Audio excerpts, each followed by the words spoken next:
အားလုံးမင်္ဂလာပါဒီနေ့တော့စာလာနံပါတ်8ဖြစ်ပါတယ်အခန်းကြီး၈အငယ်1မှ4အိုကျွန်ုပ်တို့၏ဖျားရှင်ထာဝရဘုရားနာမတော်သည်မြေကြီးတစ်ပြင်လုံး၌အလွန်ကြီးမြတ်တော်မူ၏ဘုံအာနုဘော်တော်သည်မိုးကောင်းကင်ပေါ်မှတည်လျက်ရှိပါ၏ကိုယ်တော်၏ရန်သူတို့ကိုရည်ဆောင်၍ရန်သူကို၎င်းအညှိုးထားသောသူကို၎င်းတိတ်ဆိတ်စွာနေစေခြင်းငှာနို့ဆိုသူငယ်တို့၏နှုတ်ထဲမှအစွမ်းတတ္တိကိုစီရင်တော်မူ၏လက်ညှိုးတော်အလုတ်တည်းဟုသောကိုယ်တော်၏မိုးကောင်းကင်ကို၎င်းပြင်ဆင်တော်မူသောလနှင့်ကြယ်များကို၎င်းအကျွန်ုပ်ဆင်ခြင်သော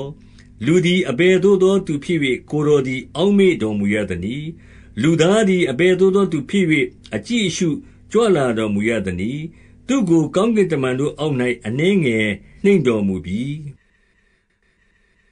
အငယ်9မှ9သူ၏ခေါင်းကိုဘုံတွေနှင့်ပတ်ရစ်တော်မူပြီဖန်ဆင်းတော်မူသောအရာများကိုအုပ်ဆိုးစေ၍တိုးနွားအဆရှိသောမြေတိရစ္ဆာန်မိုးကောင်းကင်ငှက်ပင်လယ်ငါးနှင့်ပင်လယ်၌တောတတ်သောတိရစ္ဆာန်မှဆ၍ခတ်သိမ်းသောအရာတို့ကိုသူ၏ခြေအောက်၌ချထားတော်မူပြီအိုအကျွန်ုပ်တို့၏ဘုရားရှင်ထာဝရဘုရားကိုယ်တော်၏နာမသည်မြေကြီးတစ်ပြင်လုံး၌အလွန်ကြီးမြတ်တော်မူသည်ရှင်နောက်ဗီဒီယိုမှာပြန်တွေ့မယ်ဘို့